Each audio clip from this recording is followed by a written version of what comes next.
Vamos orar nesse momento. Prepara o teu coração. Deus tem uma palavra para você, amém? Você crê nisso? Então pede para Deus falar com você nessa manhã, em nome de Jesus. Estenda as tuas mãos em direção à vida do Macário, vamos orar por ele. Pai, nós queremos apresentar o seu filho nessa manhã. Em nome de Jesus, Pai, a palavra o Senhor já entregou para ele. Agora, Deus, ministra ao nosso coração.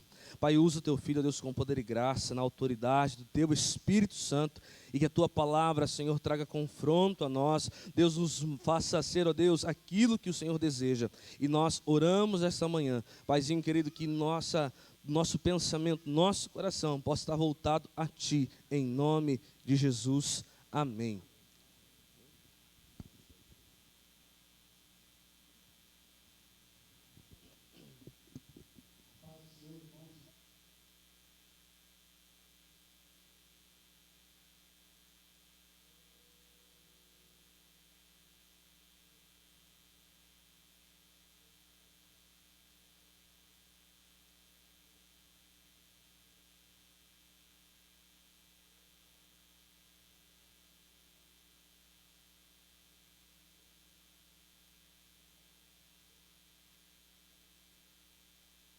Nós estamos aqui frequentando com uma certa ritmo normal, vamos dizer.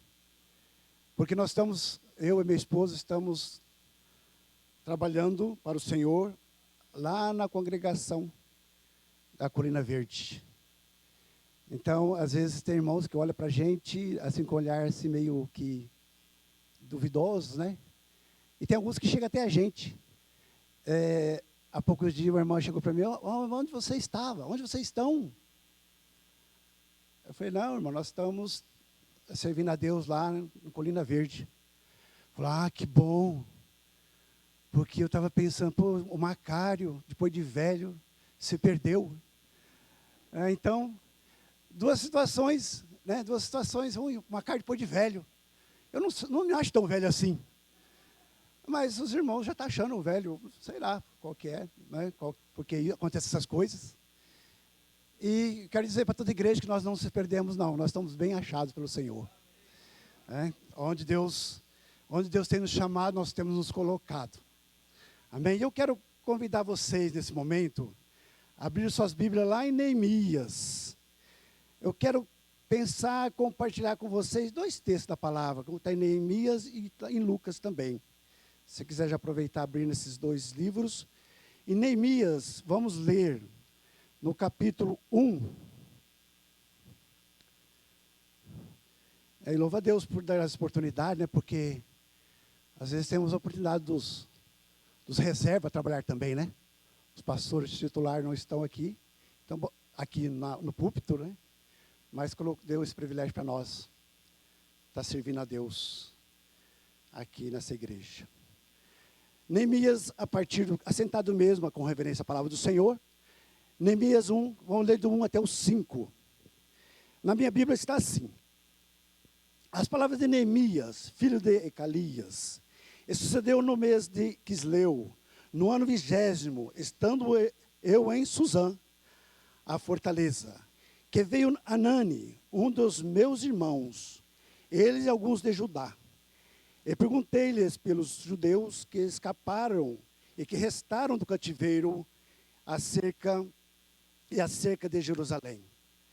E disseram-me: os restantes que não foram levados para o cativeiro, lá na província, estão em grande miséria e desprezo. E o muro de Jerusalém fendido e as suas portas queimadas a fogo. E sucedeu que, ouvindo eu essas palavras, assentei-me e chorei, e lamentei por alguns dias, e estive jejuando e orando perante o Deus dos céus. E disse: a Deus, Deus dos céus, Deus grande e terrível, que guardas o conserto e a benignidade para com aqueles que te amam e te guardam os teus mandamentos. Até aí. Agora vamos lá para Lucas, capítulo 2 de Lucas. Eu quero ler com vocês apenas do versículo 41 até o 52. Lucas 2, a partir do 41 até o 52. Diz assim: E tendo ele 12 anos, subir a Jerusalém, segundo o costume do dia da festa. Regressando eles, terminados aqueles dias, ficou o menino Jesus em Jerusalém, e não o souberam os seus pais. Pensando, porém, eles que viriam de companhia pelo caminho, andaram o caminho de um dia, e procuraram-no entre os parentes e conhecidos. E como não encontrassem, voltaram a Jerusalém, em busca dele. E aconteceu que, passado 3 dias, o procuraram no templo, assentado no meio dos doutores, ouvindo-os e interrogando-os. E todos os que ouviam admiravam em sua inteligência e respostas. E quando ouviram, maravilharam-se, e disse-lhe sua mãe: Filho, por que fizeste assim conosco? Eis que teu pai e eu ansiosos te procurávamos. E ele lhes disse: Por que é que me procuráveis? Não sabeis que me convém tratar dos negócios do meu pai? E eles não compreenderam as palavras que lhes diziam. E desceu com eles e foi para Nazaré. E era desse sujeito. E sua mãe guardava no coração todas essas coisas. E crescia Jesus em sabedoria, em estatura, em graça para com Deus e com os homens. Amém. Pai, aqui está a tua palavra, Senhor, colocada diante da tua igreja, diante de nós, meu Senhor. Paizinho querido, cremos, ó Deus, que tu em algo maravilhoso, algo surpreendente, Deus, para nossas vidas, ó Deus, para que realize, Deus querido, para que chegue mesmo ao coração de cada vida que se encontra aqui na tua casa, meu Senhor Deus, para que seja mesmo impactado, Deus, seja atraído, seja mesmo, Senhor Deus querido, motivado, meu Deus, a ser homens e mulheres que se dispõem, meu Senhor Jesus, a servir ao Senhor, onde o Senhor tem chamado, de forma, Deus querido, que a tua palavra se cumpra, meu Pai. Ó Deus, todo o propósito, Deus, se cumpra, Deus, sobre cada vida, sobre cada filho do Senhor, sobre todo o seu povo, meu Pai, que se declara Jesus Cristo como Senhor e Salvador das suas vidas. Nós oramos, ó Pai, nós entregamos, ó Deus, nós cremos, meu Senhor Jesus, que essa é a tua vontade para o teu povo, para a tua igreja. Por isso nós nos alegramos, meu Senhor Jesus, porque estamos aqui e ouvimos uma vez a tua voz. Sejamos assim, Pai, desafiados mesmo, Senhor Deus, a Deus, a obedecer, a sujeitar, a cumprir com aquilo que o Senhor tem nos falado, meu Deus. Em nome de Jesus é quem oramos, agradecido. Amém. Amém. Glória a Deus. Irmãos, eu vejo assim, voltando lá no texto de Neemias, se um título nós podemos colocar para esse texto que nós lemos, nós podemos dizer que seria um homem que dá exemplos para que todos nós pudéssemos seguir. É verdade? Tem aqui características de um homem de Deus. Homem que está no centro da vontade de Deus. Homem que está atento à voz de Deus. Homem que não está vacilando, homem que não está distraído, mas é um homem que está realmente em comunhão com Deus. Eu vejo que isso nós devemos ter nas nossas vidas como uma característica evidente, assim, visual, muito forte na vida nas nossas vidas, na vida de toda a igreja. Para que nós não sejamos distraídos. E nem vacilamos com aquilo que muitas vezes Deus está nos chamando, Deus está nos convocando, Deus está nos dando ricas oportunidades. E às vezes não aproveitamos. E Neemias era esse homem, que podemos aprender muito com ele. Um homem que, apesar da situação que se encontrava, apesar da desvantagem que se encontrava, esse homem, porém, mantinha uma comunhão íntima com o Senhor. É isso que Deus quer para nossas vidas, meus irmãos queridos. Para a sua igreja. Essa intimidade. Para que nós possamos ouvir com clareza. E nada venha nos distrair, nada venha nos tirar do foco. Para cumprir com a missão. Porque todos nós, amados, Irmãos e irmãs, temos uma missão estabelecida por Deus. Vocês creem nisso? Amém? Todos nós temos. Se você não entendeu isso ainda, ou você está disperso ainda, eu quero chamar a tua atenção, com toda a liberdade e respeito, a mudar essa atitude. Porque Deus já tem claro para a tua vida, para a tua família, para tudo que você está envolvido, Deus tem algo para realizar. Para realizar. Então, que tenhamos realmente essa postura que teve Neemias, que o povo de Deus, com o homem de Deus, devemos ter também. Neemias, apesar da situação, como eu já disse, ele não foi um dos primeiros que voltou do cativeiro. Já tinha voltado Zorobabel, já tinha voltado Esdras, e Neemias foi o terceiro grupo que estava voltando do cativeiro para Jerusalém. Mas Neemias, quando chegou em Jerusalém, ele viu que havia uma desordem naquele local.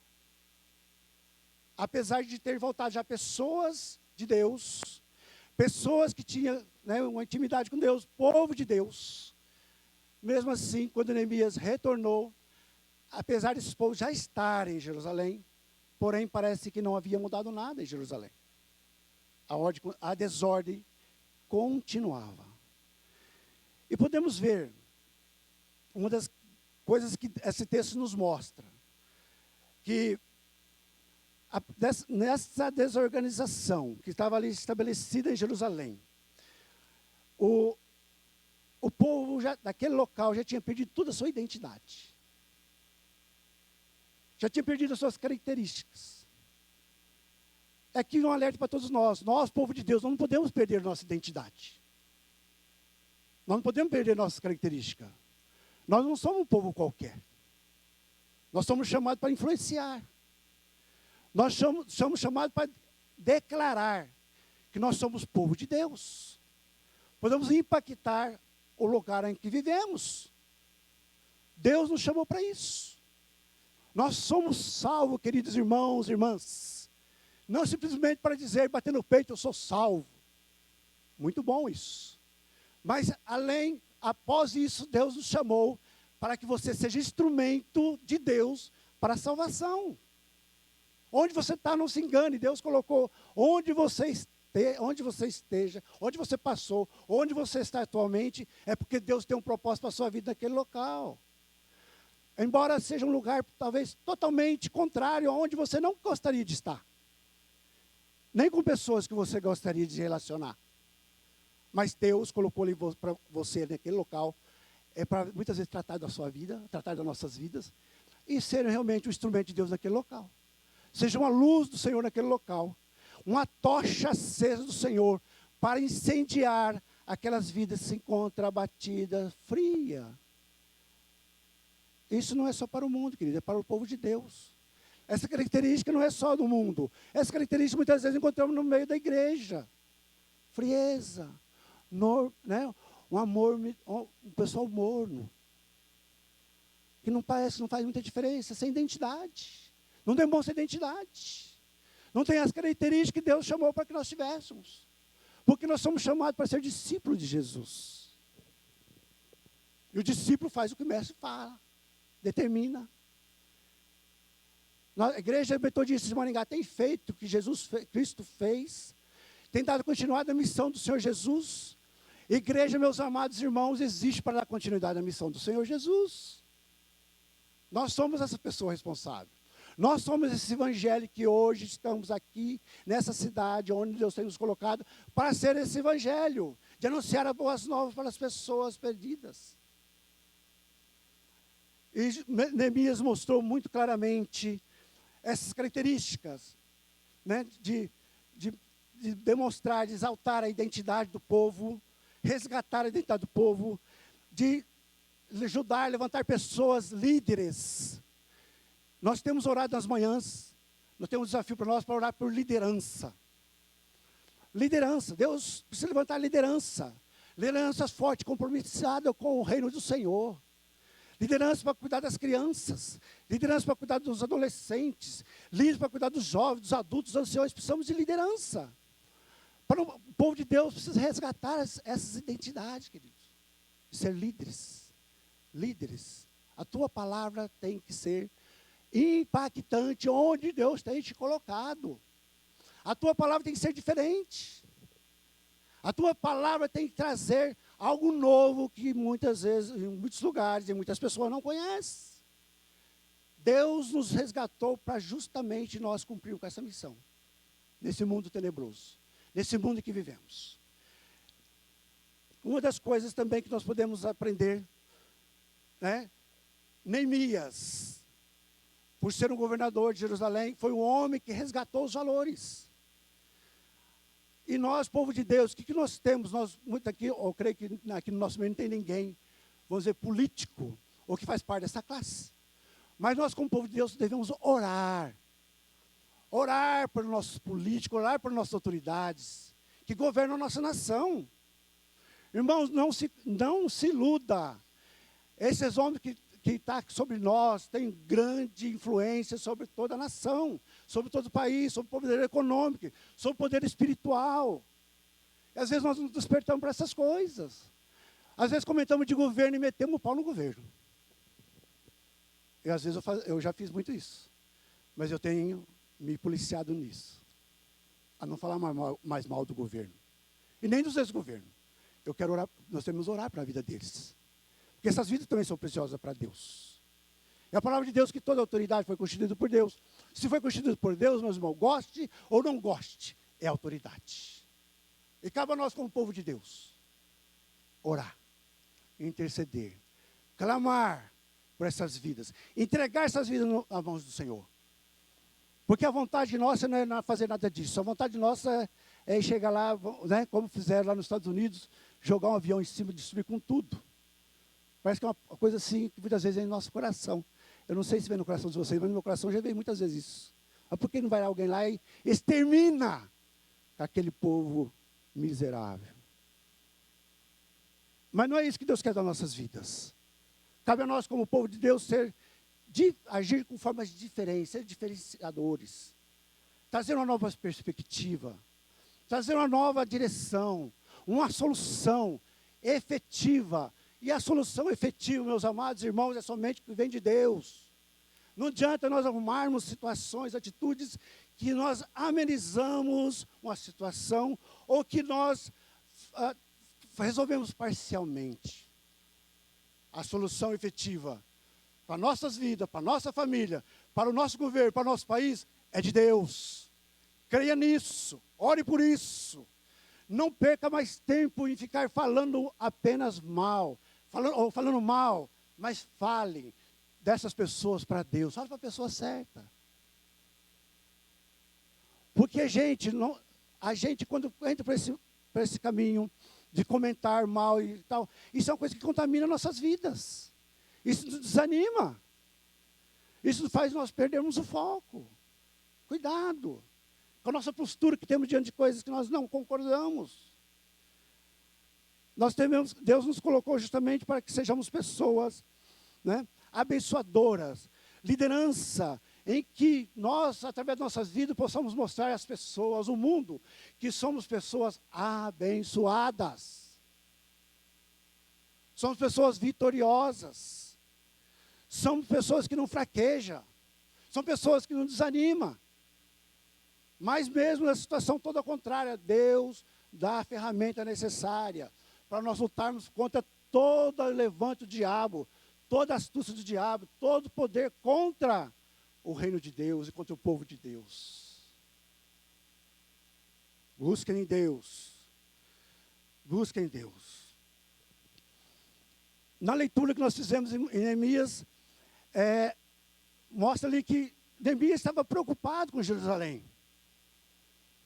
Preocupado com a terra de Jerusalém, porque na verdade era uma terra onde era reconhecida como um lugar de adoração a Deus, onde Deus fazia presente.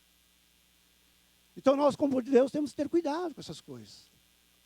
Zelar pelas nossas vidas, zelar pela igreja, zelar pela obra do Senhor. Cabe a nós, meus irmãos, nós como povo de Deus, nós somos chamados para isso. Nós somos convocados para isso. A nossa missão é esta.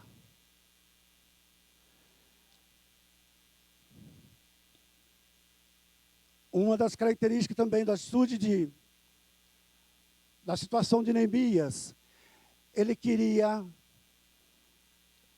evitar o povo daquela vergonha que estava vivendo. Porque um povo naquela época, em qualquer época, né, agora também, mas uma pessoa quando estava sendo derrotada pelo inimigo ou dominado pelo inimigo, era um povo que tinha vergonha. Passava por uma situação vergonhosa, derrotada. Então, algo que ardia no coração de Neemias. Por isso ele teve essas posturas. E quando Neemias soube da notícia, através daquele mensageiro, ele ficou muito triste. Eu quero chamar a atenção de vocês nessa manhã, né, na noite, né? O pecado, ou a destruição, ou a perdição, tem trazido tristeza ao seu coração? Tem deixado você triste?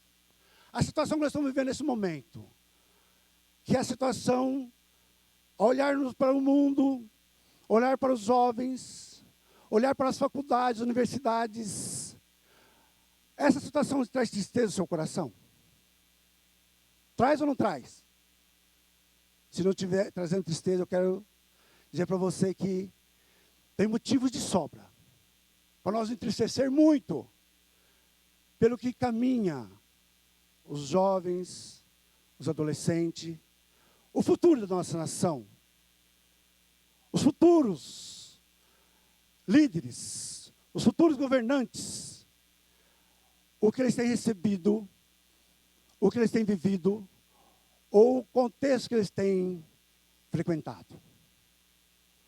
Nós devemos chorar por essa causa. Nós devemos entristecer muito por essa causa, meus irmãos.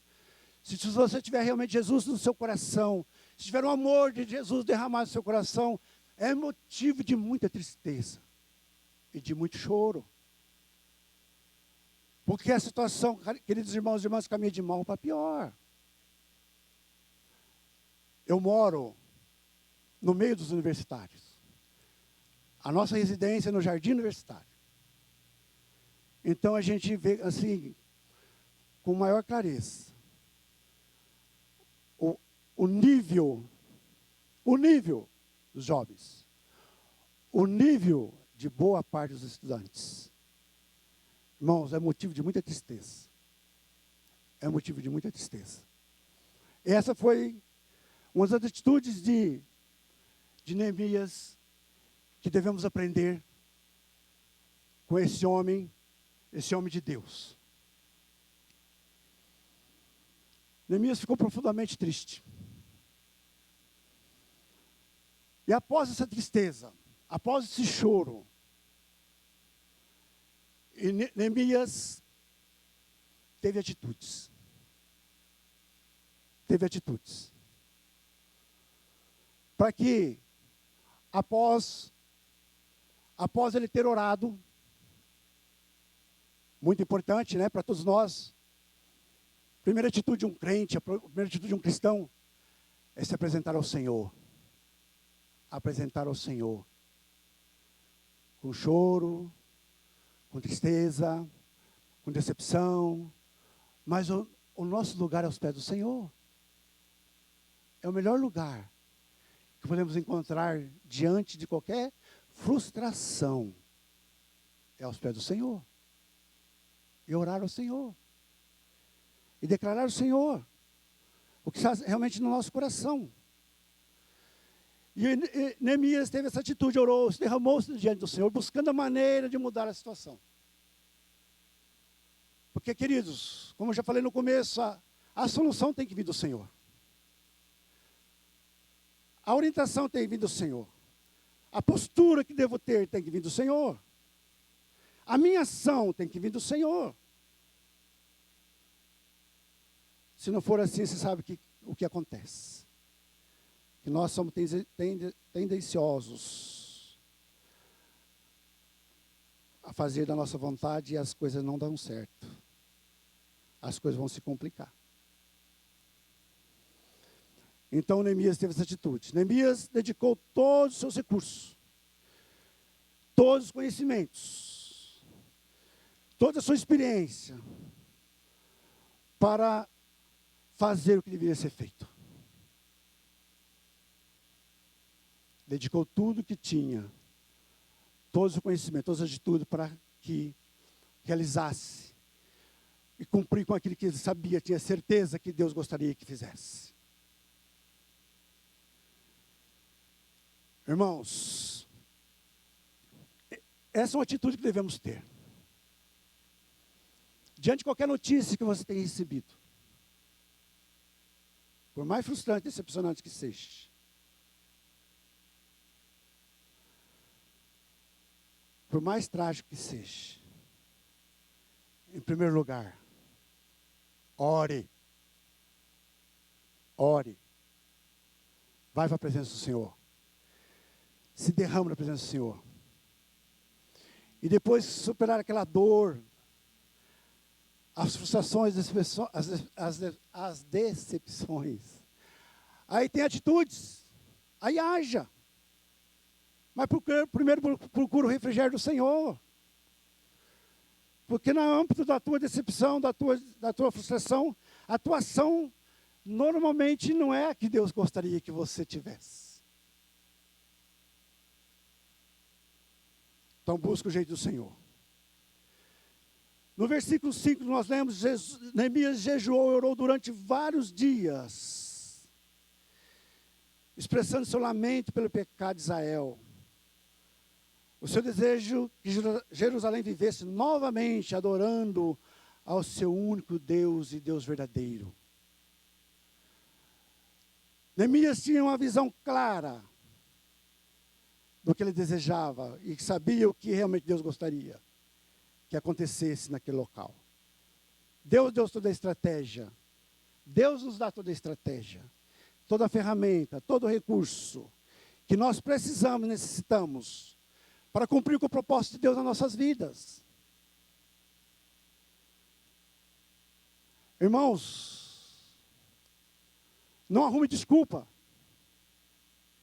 Porque Deus te chamou, porque Ele sabe o que Ele está fazendo. E Deus já te deu tudo o que é necessário para que você cumpra o propósito que Deus designou para a sua vida. Você já tem os recursos necessários. Você já tem o conhecimento necessário. Então, tenha atitude. Não seja uma pessoa cheia de si mesmo. Cheia de si mesmo. Mas tenha a atitude que Deus gostaria que você tivesse. Porque em cada momento, queridos, temos a oportunidade de cumprir realmente do chamado de Deus para nossas vidas. Em todo momento. Presta atenção nisso. Ore ao Senhor. Peça que o Espírito Santo dê discernimento. Porque a todo momento está diante de uma situação que Deus quer te usar. Quer nos usar. Quer usar a igreja. Quer usar seu povo. Então tome a atitude necessária. Neemias jejuou e orou durante vários anos. Seu lamento. Lamentando o pecado de Israel. E levando o povo realmente à adoração a Deus. Restaurando. Não apenas materialmente. Mas fazendo a restauração de tudo que era necessário. Especialmente, queridos irmãos, Neemias estava preocupado com a vida espiritual daquele povo. Porque normalmente o grande rolo começa aí, nas nossas vidas. A questão espiritual.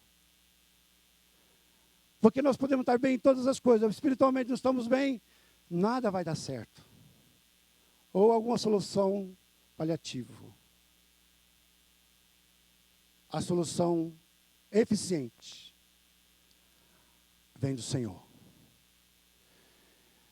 Então, nós podemos aprender com Neemias a atitude de uma oração eficaz. A atitude de um cristão eficaz. Ele teve atitude de oração, gratidão, arrependimento, pedido específico. Deus sabe de todas as coisas. Lógico que sabe. Ele sabe muito mais do que nós achamos que nós sabemos dele. Muito mais. Mas nossa oração tem que ser específica, meu irmão. Qual que é a área? Qual que é a dificuldade? Onde está pegando? Onde o diabo está tendo vitória na sua vida?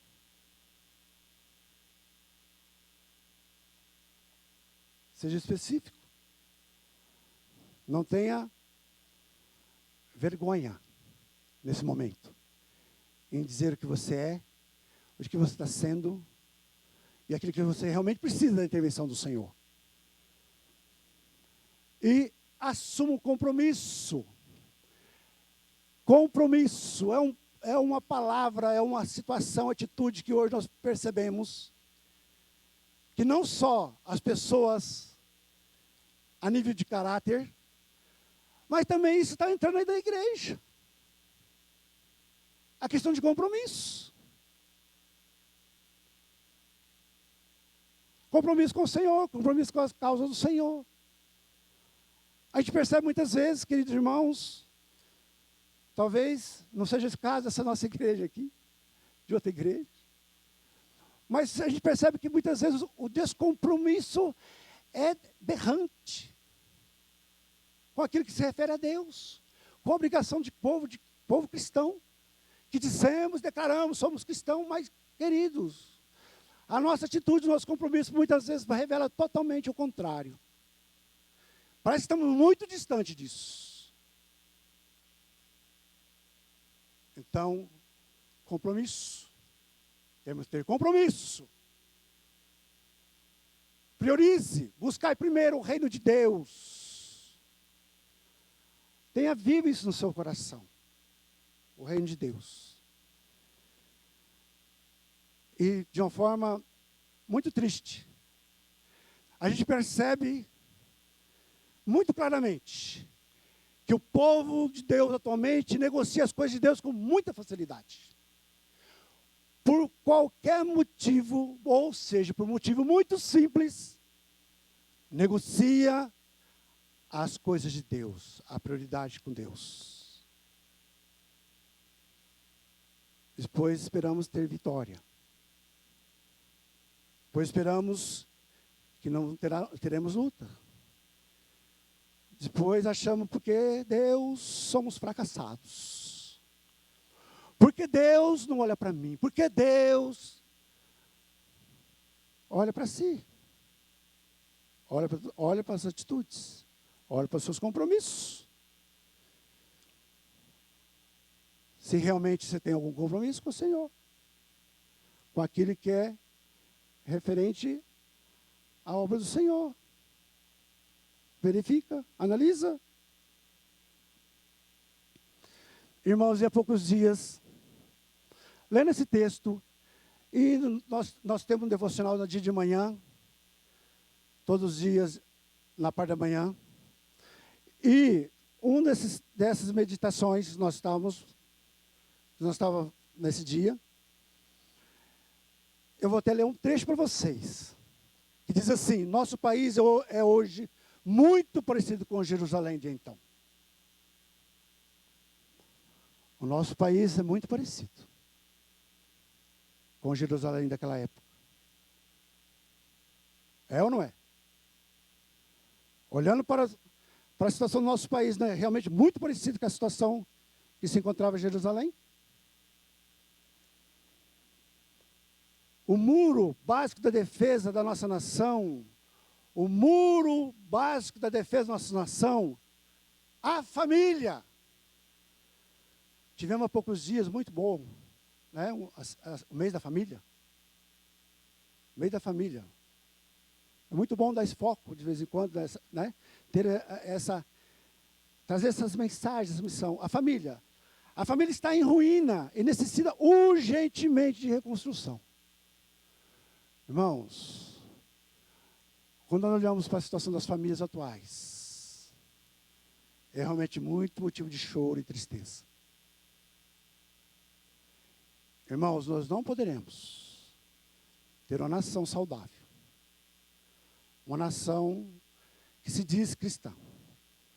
Se a sua família, se a minha família não for realmente cristãs, nós precisamos realmente ter os nossos muros, nossa família totalmente restaurado, reparado. Como o tempo de Neemias, a tarefa diante de nós requer intervenção de Deus como nunca antes. Temos que orar. Ore. Que eu enfatizei no começo. Ore. O povo de Deus tem que orar. Gente, quando nós chamamos o povo de Deus para orar, parece que o pessoal não está entendendo. Não está entendendo o quanto é importante a oração. O povo de Deus tem que ter hábito de oração. Vida de oração. Ore. E se nós queremos ter a nossa ação restaurada, primeiramente temos que restaurar a nossa família. Restaurar as famílias, que é a base. É a base da nação. E o diabo sabe muito bem disso. Por isso que o diabo age de todas as formas imagináveis, conhecidas e que nós não sabemos também, para destruir família. Destruir a nossa família.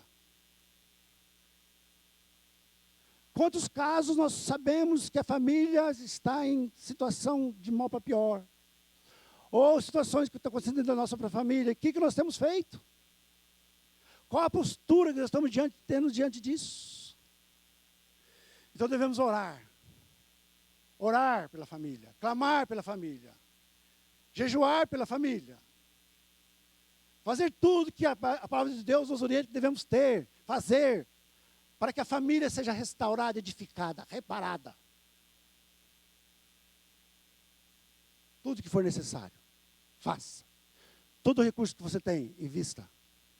Toda a estratégia que Deus já te dá, pratique. Atitudes diante da família. Ore pela família, ore pela igreja. Ore pelos seus filhos. Irmãos, irmãs, olha para os seus filhos. Gaste tempo com seus filhos. Ensina seu filho no caminho que deve andar. Para que mesmo depois de velho não se perca, diz a palavra. Olha para os seus filhos. Deixe um legado de Deus para a vida dos seus filhos. Não apenas material, isso também é importante, mas não é o mais importante que você pode deixar para a vida dos seus filhos. Eu já cometi muito esse erro, foi grave. Dediquei muito tempo. Até poucos dias conversando com a minha filha, e falando da situação, falou: pai, mas você não parava em casa. Você viajava direto. Minha profissão é representante comercial. Ainda é. Então exigia na época aí, por alguns motivos, ou por o fato de entender de alguma forma que eu tinha que dar o melhor, escola e tudo para meus filhos, para minha família, eu entrava de cabeça no trabalho. Então, muitas vezes eu não achei o ponto de equilíbrio nesse ponto. Eu não fui sábio nesse ponto. Eu estava mais preocupado em outras coisas do que realmente eu deveria ter.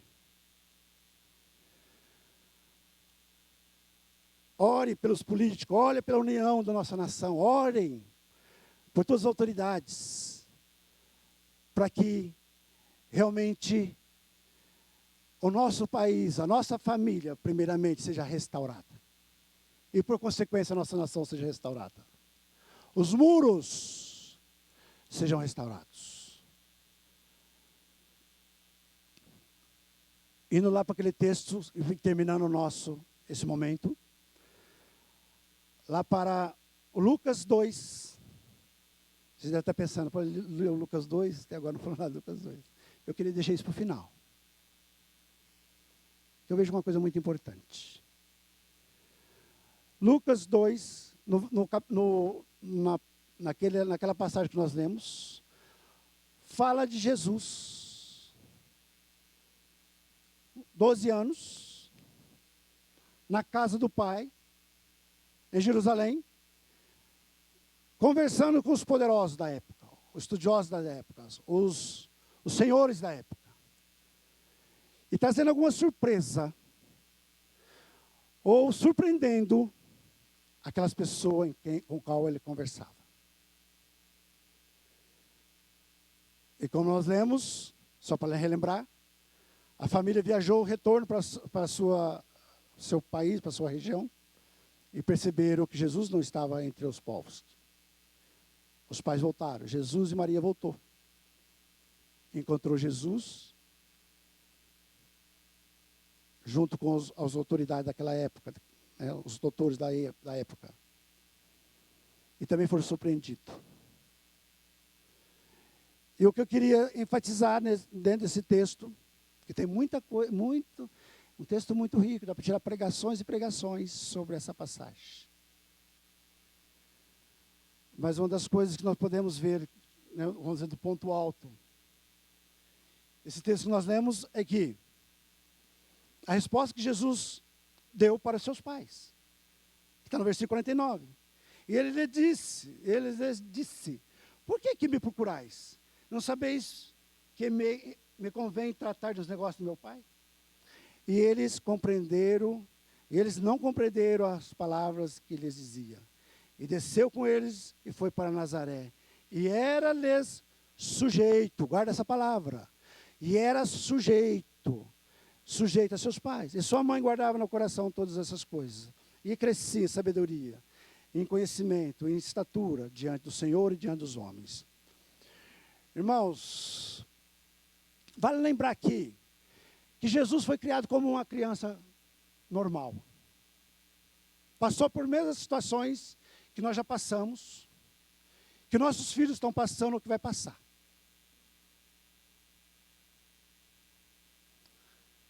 Jesus viveu, nasceu como homem, embora sendo Deus, cresceu, cuidado por Deus, e serviu a Deus tudo aquilo que Deus gostaria, cumpriu tudo que Deus gostaria que cumprisse através de Jesus. Eu não sei se você se lembra, quando você tinha 12 anos. Eu já tenho dificuldade de lembrar, muita dificuldade. Meus 12 anos. Só sei dizer para vocês que eu estava totalmente longe de Deus. Mas o que nós podemos aprender, e que traz para nossas vidas um despertar. Jesus, embora 12 anos que ele tinha, era um homem, aliás, era uma criança, não era homem, era uma criança que demonstrava claramente o conhecimento que ele tinha da palavra de Deus. Nós podemos ver claramente característica em Jesus que muitas vezes nós, povo de Deus hoje, não preocupamos em inculcar na vida dos nossos filhos a palavra do Senhor.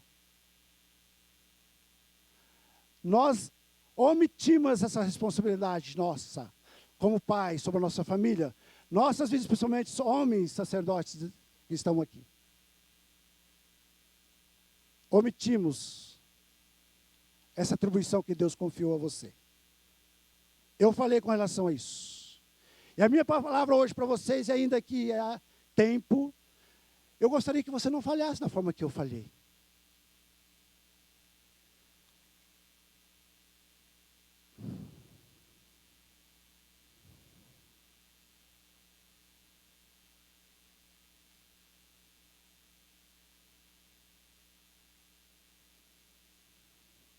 Ame mais sua família. Ame mais seus filhos. Seja uma testemunha viva de Deus no seio, no seu lar. Essa semana, depois meditando essa palavra, por coincidência eu tenho um neto de 12 anos, chamado Nicolas. Né? Os avós lá também já sorriu, né? Nicolas. Bênção. Nicolas é uma bênção. Eu até falo para as pessoas, Nicolas é um neto que todo mundo gostaria de ter. E nós temos o privilégio de ter. Aí chamei o Nicolas, E ele prontamente, porque ele é muito rápido em atender, em servir. Nicolas é uma bênção de Deus para todos nós da nossa família, para as pessoas que conhecem. Nicolas é uma bênção.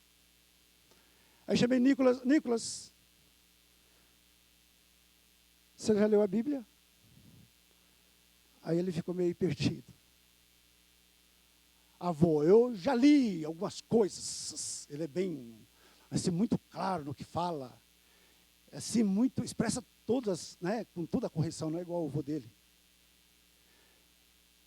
Ele é muito correto, até nas palavras, nas expressões. Avô, já li algumas coisas da Bíblia. Você gostou, Nicolas? Eu gostei, pô, nossa, é muito bom. Eita, mas o que você leu da Bíblia, Nicolas? Vô, eu acho que eu li ali e tal, eu já vi que ficou meio perdido. E tal, eu estou, acho que Lucas. Foi Lucas, aqui na Bíblia, Nicolas, aqui na Bíblia, aqui? Não, vô, acho que não, acho que é João. Ah, tá bom, então você lê um pouco mais. Aí tive um momento com o Nicolas, gostoso com o Nicolas, ministrando a vida do Nicolas. Eu não fiz isso com a vida dos meus filhos. Eu perdi essa oportunidade, meus filhos perderam essa oportunidade. Aí eu desafiei Nicolas. Falei, Nicolas, e mostrei na palavra de Deus. Eu falei, Nicolas, Jesus com 12 anos. E li para ele. Olha o que Jesus fez. Olha que é um homem realmente de Deus. Ele ficou animado. E Deus colocou isso no meu coração. Em despertar vidas, famílias, a levar seus filhos ao conhecimento da palavra do Senhor. Porque, irmãos, tem muitos que estão na igreja, mas não conhecem a palavra de Deus. Não leu toda a Bíblia ainda. Tá, alguns anos, não conhece a Bíblia, não leu a Bíblia. Não meditou na palavra do Senhor. Então nós precisamos mudar esse quadro. Nós, povo de Deus, precisamos mudar esse quadro. Se queremos realmente ter uma família restaurada, os muros restaurados da nossa família, precisamos mudar as atitudes. Porque Jesus, com aquela atitude diante daqueles homens sábios, homens doutores, aquelas autoridades, Jesus demonstrou claramente que uma das características dele, ele conhecia as Escrituras. Por isso que aqueles homens ficaram surpreendidos. E as pessoas que estão à nossa volta querem ser surpreendidas também, meu querido. Espera de nós. Espera de cada um de nós. Espera do povo de Deus. Espera. Tem gente que está à nossa volta desesperadamente esperando uma palavra de Deus através de nós. Então Jesus conhecia claramente, uma das características, Jesus conhecia claramente a palavra do Senhor. Outro ponto forte, nós podemos ver, Jesus, apesar de 12 anos, Jesus tinha clareza na sua missão. Por isso que eu fiz aquela perguntinha no começo, lembra? Sabe da missão? Sabe qual é o propósito de Deus na sua vida? Jesus tinha clareza com isso, embora há 12 anos. Porque sabe, meus irmãos, hoje nós estamos vivendo uma época seguinte. A criança, tratamos de um jeito totalmente fora da palavra do Senhor. É o tempo de dar tudo que eles querem, do jeito que eles querem, fazer o que eles querem. E deixamos de dar o que é essencial para a vida deles. Às vezes é difícil ficar perto de certas crianças. Pela má educação, pelo mau comportamento, pelas más atitudes. Isso compete aos pais. Isso é responsabilidade dos pais. Não é de ninguém mais. Não é da escola, não é do avô, dos avós, que o avô e a avós é campeão em estragar um pouco. A obrigação dos pais. Conduzir os filhos, direcionar os filhos, deixar clara a missão que eles têm aqui nessa terra, priorizar realmente o que é prioridade para a vida deles. E por último, um dos pontos altos de Jesus, características de Jesus, podemos ver a submissão de Jesus. Hoje tem até um jargão diabólico, fala, está na idade da aborrecência, né? Na fase da rebeldia. Gente, essa expressão é do diabo. Isso não é de Deus, não. Não tem fase do diabo, não tem fase de aborrecência, não. Tem que ter fase de bênção, de educação, de direcionamento, de condução do seu filho para o Senhor. Porque senão ele vai se perder mesmo. E faça isso quanto antes. Povo de Deus, faça isso quanto antes. Não deixe para depois. Dá Bíblia para os seus filhos. Tem tanto material. Maravilhosos para as crianças. Às vezes damos celular de última geração. Damos tudo que é caro. Tudo que muitas vezes não seja tão bom. E deixamos de dar um material tão barato. E tão bom. Como certas literaturas. Como certos materiais para as crianças. Ô povo de Deus, temos que acordar enquanto é tempo. Despertar enquanto é tempo. Porque às vezes pode ser tarde. Porque às vezes futuramente vê o filho na droga. O filho em tantos lugares que não deveria. Ah, meu Deus, tenha misericórdia, meu Deus. Às vezes pelo fato de não ter corrigido lá atrás. A postura anterior. Do pequenininho. Engraçadinho, tá? Mas sem Jesus, sem o temor de Jesus, sem uma vida com Jesus, sem atitudes com Jesus. E o diabo vai tomando conta, meus irmãos. A igreja tem que acordar, a família tem que acordar. Nós temos que despertar para isso. Igreja do Senhor Jesus, desperta para a missão que foi confiada a nós. Despertamos antes que seja tarde. Antes que seja tarde. Jesus é submisso. No versículo nós lemos, diz assim, no versículo, olha gente, não deram horário para mim terminar, então você segura aí, tá bom? Antes do almoço a gente termina. No versículo 51, de Lucas 2, 51, diz: e desceu com eles, Jesus descendo com seus pais, para Nazaré, e era-lhe sujeito. Isso é uma coisa que nós percebemos com grande clareza hoje, ninguém quer se submeter a nada. As crianças não querem submeter a nada. A educação, a orientação, não quer submeter. E se você quer ter um filho bem-aventurado, um filho abençoado, um filho querido, um servo de Deus, ensina para ele a submeter.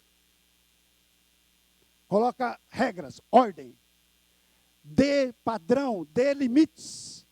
Se você não quiser ter um problema grave futuramente, problema sério futuramente, que muitas vezes você não vai dar conta de resolver. Faça em quanto tempo? Deus está nos dando tempo. Deus nos deixou a palavra para que o povo de Deus se desperte e viva aquilo que Deus realmente gostaria que nós vivêssemos. Amém, queridos? Glória a Deus. Ou misericórdia. Misericórdia também, né? Precisamos de misericórdia do Senhor. Eu queria, encerrando já esse momento, tá? Eu queria então desafiar todos nós, toda a igreja, nas suas orações, nas suas devoções, nos seus devocionais. Gente, tenha tempo com Deus, gaste tempo com Deus. Leve a sua família à presença do Senhor. Um fator que eu gostaria de incentivar todos nós a estar orando.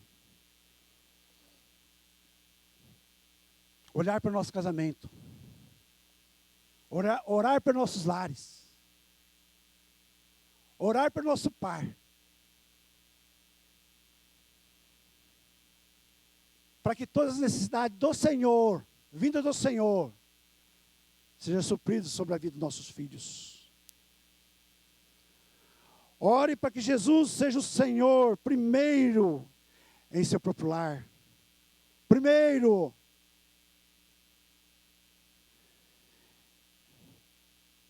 E que cada lar seja um lar cristão. Todos possam conhecer que seu lar seja um lar de cristão. Toda a vizinhança. Todas as pessoas que entraram na sua casa possam sentir algo diferente. Saber, ter a certeza que ali Deus reina. Ore por isso. Clama a Deus por isso.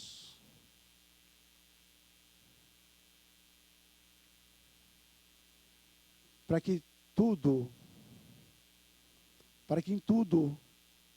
e em todos, Deus seja louvado e glorificado. Amém, queridos? Pai, muito obrigado, Deus, por esse momento. Obrigado, meu Deus, pela tua palavra, meu Senhor. Obrigado, Paizinho, por proporcionar, meu Deus, esse momento tão precioso, Deus, de ler, conhecer. Ó Pai, ser desafiado, Deus querido, em praticar, em ter atitudes, meu Deus, de homens, Pai, ter atitude de mulheres que temem, meu Senhor, que sirvam ao Senhor, que tenham mesma atitude, Pai, para reparar, ó Deus, a sua família, os muros da sua família. E assim, Deus, que todos os muros, o muro também da sociedade seja reparado. Por isso, Paizinho querido, nesse momento, nós queremos entregar, meu Pai. Eu quero entregar essa igreja diante do Senhor, profetizar do Senhor sobre essa igreja, que as bênçãos do Senhor, oh Deus, que a palavra do Senhor se cumpra, Deus, de uma forma efetiva sobre cada lar, sobre cada família, meu Pai. Pai, nós cremos nisso, nós oramos aí, Pai, por isso, porque nós sabemos, meu Pai, querido, que essa é a vontade do Senhor. Essa é a vontade para a tua igreja, essa é a vontade para a tua família. E nós oramos, ó Deus, ao Senhor nesse momento, com gratidão, porque o Senhor é bom, porque o Senhor nos ama, o Senhor cuida de todos nós. Deus, e que nós tenhamos, ó Deus, essa disposição e essa alegria de fazer a tua vontade, apesar das adversidades, das dificuldades, apesar de estar nesse mundo em que nós estamos, que aparentemente, meu Deus, caminha de mal para pior. A sociedade caminha de mal para pior, meu Deus. E, Deus, tenha misericórdia, meu Pai. Nós pedimos, ó Pai, ao Senhor, nós clamamos ao Senhor. Ó Deus, em nome de Jesus, por isso, Paizinho, que usa-nos no Senhor, Deus, como luzeiro do Senhor, como a tocha acesa do Senhor onde nós estivermos. Que todos possam vir para o Senhor, que todos possam vir para a luz do Senhor, em nome de Jesus. Oramos e agradecemos. Amém. Glória a Deus.